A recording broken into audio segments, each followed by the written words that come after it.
ವಸ್ಸಲಾಂ ಅಲಾ ರಸೂಲಿಲ್ಲಾ ವಾಲ ಅಲಿಹಿ ವಸಹಬಿಹಿ ಅಜ್ಮೈನ್. ಆತ್ಮೀಯ ಬಂಧುಗಳೇ,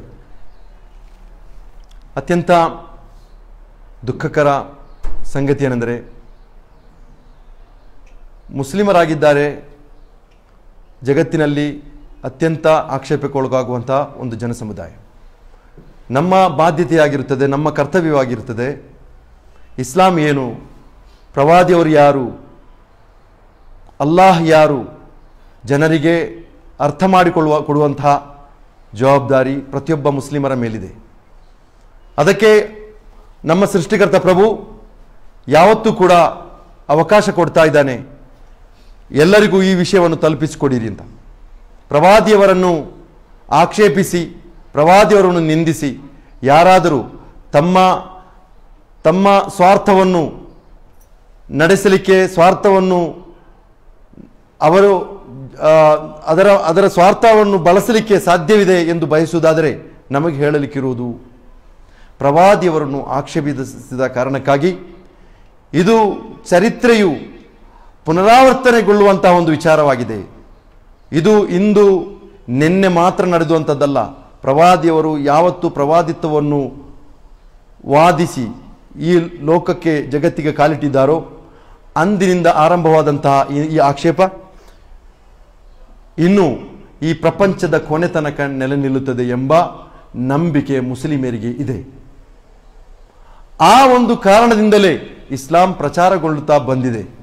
ಯಾವ ರೀತಿ ಪ್ರವಾದಿಯವರನ್ನು ಆಕ್ಷೇಪಿಸುತ್ತೀರೋ, ನಿಮಗೆ ನಾವು ಹೇಳಲಿಕ್ಕಿರುವಂಥ ಒಂದು ವಿಚಾರವೆಂದರೆ, ನೀವು ಒಬ್ಬ ಇತಿಹಾಸ ಪುರುಷನಲ್ಲದ ವ್ಯಕ್ತಿಯನ್ನ, ಚರಿತ್ರೆಯಲ್ಲಿ ಸಾಬೀತುಗೊಳ್ಳದ, ದೃಢಪಡದಂಥ ಒಬ್ಬ ವ್ಯಕ್ತಿತ್ವವನ್ನು ಮುಂದಿಟ್ಟುಕೊಂಡು ಚರಿತ್ರೆಯ ಬೆಳ್ಳಿ ಪ್ರಕಾಶದಲ್ಲಿ ಬದುಕಿ ಬಾಳಿದಂತಹ ಒಬ್ಬ ಪ್ರವಾದಿಯನ್ನ ನೀವು ಆಕ್ಷೇಪಿಸುವುದಾದರೆ ನಿಮಗೆ ಅದಕ್ಕಿರುವಂತಹ ಪುರಾವೆ ಬೇಕು. ನೀವು ಅವರ ಬಗ್ಗೆ ಕಲಿತಿರಬೇಕು, ನೀವು ಅವರ ಬಗ್ಗೆ ಅಧ್ಯಯನ ನಡೆಸಿರಬೇಕು. ಒಬ್ಬ ವ್ಯಕ್ತಿಯನ್ನು, ಆ ವ್ಯಕ್ತಿಗೆ ಸಲ್ಲದಂತಹ ಆಕ್ಷೇಪವನ್ನು ಹಾಕುವುದೆಂದರೆ ಅದು ಪ್ರಶ್ನೆ ಹಾಕುವುದು. ಯಾವೊಬ್ಬ ಕೂಡ ಪ್ರಶ್ನಾತೀತ ನಾಯಕನಲ್ಲ ಎಂಬ ಹೇಳುವುದು. ಪ್ರವಾದಿಯವರು ಮಾಡಿದಂತಹ ಯಾವುದೇ ಒಂದು ರೀತಿಯ ಏನಾದೊಂದು ಪ್ರಮಾದವನ್ನು ಮುಂದಿಟ್ಟುಕೊಂಡು ಹೇಳುವುದಾದರೆ ಅದನ್ನು ಒಪ್ಪಿಕೊಳ್ಳಬಹುದಾಗಿತ್ತು. ಆದರೆ ಪ್ರವಾದಿಯವರು ಯಾವುದೇ ರೀತಿಯ ಪ್ರಮಾದವು, ಈ ವಿಚಾರದಲ್ಲಿ ನೀವು ಯಾವುದನ್ನು ಪ್ರವಾದಿಯವರ ಮೇಲೆ ಶಿಶುಕಾಮ ಎಂಬುದಾಗಿ ಆರೋಪಿಸುತ್ತೀರೋ, ನಿಜವಾಗಿಯೂ ಪ್ರವಾದಿಯವರಲ್ಲಿ ಅದು ಸಂಭವಿಸಿಲ್ಲ. ಏನೆಂದರೆ ಪ್ರವಾದಿಯವರ ವೈವಾಹಿಕ ಜೀವನದ ಬಗ್ಗೆ ಕಲಿತಂತಹ ಅಧ್ಯಯನ ನಡೆಸಿದಂತಹ ಯಾವೊಬ್ಬ ವ್ಯಕ್ತಿಗೂ ಅದರ ಬಗ್ಗೆ ಆಕ್ಷೇಪಿಸುವಂತಹ ಆ ಒಂದು ನಾಲಗಿಲ್ಲದಂತಾಗುತ್ತದೆ, ಅದನ್ನು ಕಲಿಯದಂತೆ. ಪ್ರವಾದಿಯವರ 25ನೇ ವಯಸ್ಸಿನಲ್ಲಿ ಕೂಡ ಅವರು ಮದುವೆ ಆಗಿದ್ದದ್ದು ಅವರಿಗಿಂತ ಪ್ರಾಯವು ದಾಟಿದಂತಹ ಮಹಿಳೆಯನ್ನಾಗಿದೆ. ಯಾವೊಬ್ಬ ವ್ಯಕ್ತಿಯು ಅವರಿಗೆ ಹಂಬಲಿಸುವಂಥ ಒಂದು ವೈವಾಹಿಕ ಜೀವನ, ಆ ವೈವಾಹಿಕ ಜೀವನಕ್ಕೆ ಒತ್ತ ಬದಲಿಗೆ ಅವರು ಆರಿಸಿರುವುದು ಅವರಿಗಿಂತ ಪ್ರಾಯ ಕಡಿಮೆ ಆದಂಥ ಮಹಿಳೆಯನ್ನಲ್ಲ ಎಂಬುದು ಮೊತ್ತ ಮೊದಲಿಗೆ ತಿಳಿಬೇಕು. ಇನ್ನು ಪ್ರವಾದಿಯವರು ಅದರ ನಂತರ ಮದುವೆ ಆಗಿದ್ದು, ಅದರಲ್ಲಿರುವಂಥ ಯಾವುದೇ ಮದುವೆ ಆಗಿರಲಿ, ಆ ವೈವಾಹಿಕ ಜೀವನದಲ್ಲಿ ಅವರು ಆರಿಸಿಕೊಂಡಂತಹ ಜೋಡಿಗಳು ಒಂದೋ ಅವರು ವಿಧವೆಗಳಾಗಿರುತ್ತಿದ್ದರು, ಅಥವಾ ಪ್ರಾಯ ಹೆಚ್ಚಿನ ಮಹಿಳೆಯರಾಗಿದ್ದರು, ಏಕೈಕ ಮಹಿಳೆಯಾಗಿದ್ದರು, ಏಕೈಕ ಸ್ತ್ರೀಯಾಗಿದ್ದರು, ಕನ್ಯೆಯಾದಂಥ ಹೆಣ್ಣನ್ನು ಮದುವಾಗಿರುವುದು ಆಯಿಷಾ ರದಿಯಲ್ಲಾಹು ಅನ್ಹಾ ಅವರ ವಿಷಯವಾಗಿದೆ ನಮಗೆ ತಿಳಿಯಲಿಕ್ಕಿರುವಂಥದ್ದು. ಆ ಮಹಿಳೆಯನ್ನು, ಆ ಸ್ತ್ರೀಯನ್ನು ಪ್ರವಾದಿಯವರು ಯಾಕೆ ಸ್ವೀಕಾರ ಮಾಡಿದ್ರಂದ್ರೆ, ಪ್ರವಾದಿಯವರ ಅತ್ಯಂತ ಅಚ್ಚುಮೆಚ್ಚಿನ ಮಿತ್ರ ಅವರಿಗೆ ತನ್ನ ಮಗಳನ್ನು ಮದುವೆ ಆಗುವುದು ನನಗೆ ಸಿಗುವಂತಹ ಅತ್ಯಂತ ದೊಡ್ಡ ಘನತೆ ಎಂಬುದಾಗಿ ಅವರು ಭಾವಿಸಿಕೊಂಡಿದ್ದರು. ಪ್ರವಾದಿಯವರು ಒಂದು ಸಮುದಾಯದ ನಾಯಕರಾಗಿದ್ದರು. ಆ ನಾಯಕ ನನ್ನ ಮಗಳನ್ನು ಮದುವೆ ಆಗುವುದು ನನ್ನ ಘನತೆಗೆ ಸಲ್ಲುವಂತ ಒಂದು ವಿಚಾರ. ಅದಕ್ಕಾಗಿ ಪ್ರವಾದಿಯವರು ಅವರ ಮಾತನ್ನು ತಳ್ಳುವುದೆಂದರೆ, ತಿರಸ್ಕರಿಸುವುದೆಂದರೆ ಎರಡು ಕಾರಣಕ್ಕಾಗಿ ಅವರನ್ನು ತಿರಸ್ಕರಿಸಿದಂತಾಗುತ್ತದೆ. ಒಂದು, ಅವರು ಅತ್ಯಂತ ದೊಡ್ಡ ನಿಕಟವಾದಂಥ ಒಂದು ಸ್ನೇಹಿತರಾಗಿದ್ದರು ಆ ಆಯಿಷಾರವರ ತಂದೆ. ಅದೇ ರೀತಿ ಅವರು ಇದು ಹಲವು ಕಡೆಯಿಂದ ಬಂದಂತಹ ಹಲವಾರು ವಿವಾಹ ಅಭ್ಯರ್ಥನೆಗಳ ಮಧ್ಯೆ ಇದಕ್ಕೆ ಪ್ರವಾದಿಯವರು ಪ್ರಾಶಸ್ತ್ಯ ಕೊಟ್ಟಿರಲಿಲ್ಲ. ಮೊತ್ತ ಮೊದಲಿಗೆ ಅವರು ಸ್ವೀಕಾರ ಮಾಡಿದ್ದು ಮತ್ತೊಬ್ಬ ವಿಧವೆಯನ್ನ. ತನ್ನ ಮೊದಲ ಪತ್ನಿ ಅವರ ದೇಹಾಂತದ ನಂತರ ಅವರು ಸ್ವೀಕಾರ ಮಾಡಿದ್ದು ಮತ್ತೊಬ್ಬ ವಿಧವೆಯನ್ನ.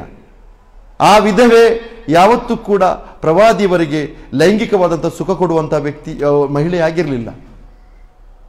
ಅದೇ ರೀತಿ ಪ್ರವಾದಿಯವರು ಎಲ್ಲ ಜನ ಸಮುದಾಯಗಳನ್ನ ಹತ್ತಿರವಾಗಿಸಲಿಕ್ಕಾಗಿ ತನ್ನ ವೈವಾಹಿಕವಾದಂತಹ ಅಲ್ಲಾಹನ ಕಡೆಯಿಂದ ಬರುವಂತಹ ಒಂದು ಅನುಮತಿಯನ್ನ ಅವರು ಬಳಸಿದರು.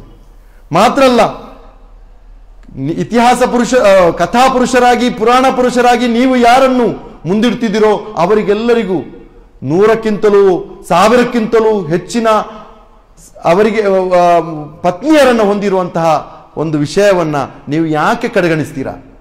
ಇಸ್ಲಾಂ ಯಾವತ್ತೂ ಕೂಡ ಬಹುಪತ್ನಿತ್ವವನ್ನು ಪ್ರೋತ್ಸಾಹ ಮಾಡಿದಂತಹ ಒಂದು ಧರ್ಮವಲ್ಲ. ಬಹುಪತ್ನಿತ್ವಕ್ಕೆ ಮಿತಿಯನ್ನು ಹಾಕಿದಂತಹ ಒಂದು ಧರ್ಮ ಅದು. ಅದಕ್ಕೆ ಒಂದು ಮಿತಿ ಇದೆ. ನೀವು ಯಾವತ್ತೂ ಕೂಡ ಇನ್ನು ಮದುವೆ ಆಗುವುದಾದ್ರೂ ಕೂಡ 4ಕ್ಕಿಂತ ಹೆಚ್ಚು ನೀವು ಮದುವೆ ಆಗಬಾರದು. ಈ ಮಿತಿಯನ್ನು ಅರಬರಾಗಿರ್ಲಿ, ಅರಬೇತರ ಜನರಾಗಿರ್ಲಿ, ಅಂದಿನ ಕಾಲದವರಿಗೆ ಇದೊಂದು ದೊಡ್ಡ ಆಘಾತವಾಗಿತ್ತು. ಯಾಕೆ 4 ಮಾತ್ರ, ಹೆಚ್ಚು ಯಾಕೆ ಆಗಬಾರದು ಎಂಬ ರೀತಿಯಲ್ಲಿ ಆಶ್ಚರ್ಯಚಕಿತರಾದಂತಹ ಒಂದು ಜನಸಮುದಾಯಕ್ಕೆ ಪ್ರವಾದಿಯವರ ಶರೀಅತ್ ಇಟ್ಟಂತಹ ಒಂದು ಮಿತಿಯಾಗಿತ್ತು. ಆ ಮಿತಿ ಇವತ್ತು ಕೂಡ ನೀವು ಒಬ್ಬ ಮಹಿಳೆಯನ್ನು ಮಾತ್ರ ಮದುವೆ ಆಗಿರುವಂಥದ್ದು ನಿಮಗೆ ಕಾಣುವಂಥದ್ದಿದ್ರೆ ಅದಕ್ಕೆ ಕೂಡ ಇಸ್ಲಾಂ ಒಂದು ಕಾರಣ ಎಂಬುದನ್ನು ನಿಮಗೆ ಗೊತ್ತಿರಲಿ. ಪ್ರವಾದಿಯವರ ವೈವಾಹಿಕ ಜೀವನದ ಬಗ್ಗೆ ನಿಮಗೆ ಯಾವತ್ತೂ ಕೂಡ ಆಕ್ಷೇಪಿಸಲು ಸಾಧ್ಯವಿಲ್ಲ. ಕಾರಣ ನಿಮ್ಮ ಪೂರ್ವಿಕರನ್ನೇ ನೀವು ನೋಡಿರಿ, ನಿಮ್ಮ ಅಜ್ಜ ಬಿಜ್ಜಂದಿರನ್ನು ನೋಡಿರಿ, ಅವರ ವೈವಾಹಿಕ ಜೀವನ ಯಾವ ವಯಸ್ಸಿನಲ್ಲಾಗಿತ್ತು ಅಂತ. 18 ಎಂಬುದಾಗಿ ಒಬ್ಬ ಮಹಿಳೆಗೆ 18 ವಯಸ್ಸು ದಾಟಿದರೆ ಮಾತ್ರವೇ ವಿವಾಹ ಸಂಬಂಧ ಏರ್ಪಡಬೇಕು ಎಂಬುದು ನಿಯಮ ಬರುವುದಕ್ಕಿಂತ ಮುಂಚೆಯೇ ನಿಮ್ಮ ಅಜ್ಜ ಬಿಜ್ಜಂದಿರು 14 ವಯಸ್ಸಿನಲ್ಲೂ 13 ವಯಸ್ಸಿನಲ್ಲೂ 10ನೇ ವಯಸ್ಸಿನಲ್ಲೂ ಮದುವೆ ಆಗಿದ್ದಾರೆ. ಆದ ಕಾರಣಕ್ಕಾಗಿ ಈ ಲೋಕದಲ್ಲಿ ನೀವಿದ್ದೀರಾ. ಆದ ಕಾರಣಕ್ಕಾಗಿ ನಿಮ್ಮ ಅಸ್ತಿತ್ವಕ್ಕೆ ಕಾರಣವಾದಂಥ ವ್ಯಕ್ತಿಗಳನ್ನು ನೀವು ನೋಡಿ. ಆಕ್ಷೇಪಿಸಲಿಕ್ಕೆ ಹೋಗುವಾಗ ಯಾವುದೇ ವಿಷಯವನ್ನು ಅಧ್ಯಯನ ಮಾಡದಂತೆ ನಮಗೆ ಸಿಕ್ಕಿದಂತಹ ಯಾವುದೇ ರೀತಿಯ ಒಂದು ಅವಕಾಶಗಳನ್ನು ದುರುಪಯೋಗ ಮಾಡುವಂಥದ್ದನ್ನು ಅದು ಯಾವತ್ತೂ ಒಪ್ಪಲಿಕ್ಕೆ ಸಾಧ್ಯವಿಲ್ಲ. ಆದ ಕಾರಣಕ್ಕಾಗಿ ಪ್ರವಾದಿಯವರನ್ನು ಕಲಿಯಿರಿ. ನಮಗೆ ಹೇಳಲಿಕ್ಕೆ ಒಂದು ಪ್ರವಾದಿಯವರು ಈ ಲೋಕಕ್ಕೆ ಬಂದಂತಹ ಒಂದು ಕಾರುಣ್ಯ ಪುರುಷರಾಗಿದ್ದಾರೆ.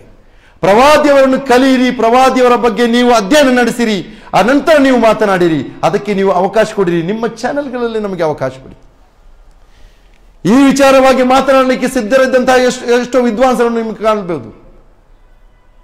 ಪ್ರವಾದಿಯವರನ್ನ ಬಗ್ಗೆ ಆಕ್ಷೇಪಿಸಿದ ಕಾರಣಕ್ಕಾಗಿ ನಿಮ್ಮ ಮೇಲೆ ಕೈ ಹಾಕಲಿಕ್ಕೆ ಮುಸ್ಲಿಮರು ಸಿದ್ಧರಲ್ಲ. ನಿಮ್ಮ ಮೇಲೆ ಕೈ ಹಾಕಲಿಕ್ಕೆ ಮುಸ್ಲಿಮರು ಸಿದ್ಧರಲ್ಲ. ಆದರೆ ಪ್ರವಾದಿಯವರ ಅನುಯಾಯಿಗಳಾಗಿ ಬದುಕಿ ಬಾಳಿದ್ದಕ್ಕೆ, ಪ್ರವಾದಿಯವರ ಜೀವನಚರ್ಯೆಯನ್ನು ತಮ್ಮ ಜೀವನದಲ್ಲಿ ಅಳವಡಿಸಿದ್ದಕ್ಕೆ, ಗಡ್ಡ ಬಿಟ್ಟದ್ದಕ್ಕೆ, ತಲೆಗೆ ಟೋಪಿ ಹಾಕಿದ್ದಕ್ಕೆ, ಮಾರಣಾಂತಿಕವಾಗಿ ಹೊಡೆದು ಕೊಂದಂತ ಎಷ್ಟೋ ನಿದರ್ಶನಗಳು ಈಗಲೂ ಕೂಡ ಆಸ್ಪತ್ರೆಗಳಲ್ಲಿ ಚಿಕಿತ್ಸೆಗೊಳಗಾಗಿ ಎಷ್ಟೋ ಜನರು, ಎಷ್ಟೋ ಮುಸ್ಲಿಮರಿದ್ದಾರೆ. ಯಾಕೆ? ಅವರು ಯಾರು ಶ್ರೀರಾಮರನ್ನು ಆಕ್ಷೇಪಿಸಿದವರಲ್ಲ.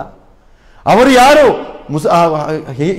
ಹಿಂದೂ ಬಾಂಧವರು ಆರಾಧಿಸುವಂತಹ ಯಾವುದೇ ಮೂರ್ತಿಯನ್ನು ಆಕ್ಷೇಪಿಸಿದವರಲ್ಲ. ಅವರು ಒಂದೇ ಒಂದು ಕಾರಣಕ್ಕೆ, ಅವರು ಪ್ರವಾದಿಯನ್ನು ಅನುಸರಿಸಿದ್ದಾರೆ ಎಂಬ ಒಂದು ಕಾರಣಕ್ಕಾಗಿ. ಆದರೆ ಯಾರೋ ಒಬ್ಬ ಅವಿವೇಕಿಗಳು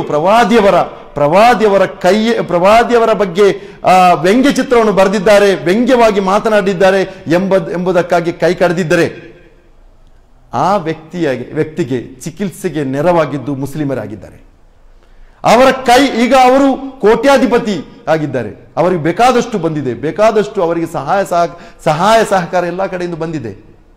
ಇದು ನಮಗೆ ಯಾರಿಗೆ ಆ ವಿಚಾರವಾಗಿ ಪ್ರಚಾರ ಕೊಡಲಿಕ್ಕಂತಹ ಯಾವುದೇ ರೀತಿಯ ಮಾರ್ಗವನ್ನು ಸ್ವೀಕರಿಸುವುದು ಸಲ್ಲ ಎಂಬುದಾಗಿ ಯಾರಾದರೂ ಇಸ್ಲಾಮಿನ ವಿರುದ್ಧ ಮಾತನಾಡಿದರೆ ಅವರಿಗೆ ಪ್ರಚಾರ ಸಿಗುವಂತಹ ಯಾವುದೇ ಕೆಲಸವನ್ನು ಮಾಡೋದು ನಮಗೆ ಹೇಳಿದ ಒಂದು ಕಾರ್ಯವಲ್ಲ ಎಂಬುದನ್ನು ನಾವು ನೆನಪಿಸಿಕೊಡ್ತಾ ಇದ್ದೇವೆ. ಆದ ಕಾರಣಕ್ಕಾಗಿ ಪ್ರವಾದಿಯವರ ಬಗ್ಗೆ ಮಾತನಾಡಲಿಕ್ಕೆ ನಿಮಗೆ ಮನಸ್ಸಿದ್ರೆ ಮುಸ್ಲಿಂ ವಿದ್ವಾಂಸರ ಬಗ್ಗೆ, ಇಸ್ಲಾಮಿನ ಕಲಿತ ವಿದ್ವಾಂಸರ ಮುಂದೆ ಮಾತನಾಡಿ, ನಿಮಗೆ ಧೈರ್ಯವಿದ್ದರೆ ಎಂಬುದಾಗಿ ಒಂದು ಮಾತನ್ನು ಹೇಳಲಿಕ್ಕೆ ನಾನು ಇಚ್ಛೆ ಪಡ್ತಾ ಇದ್ದೇನೆ.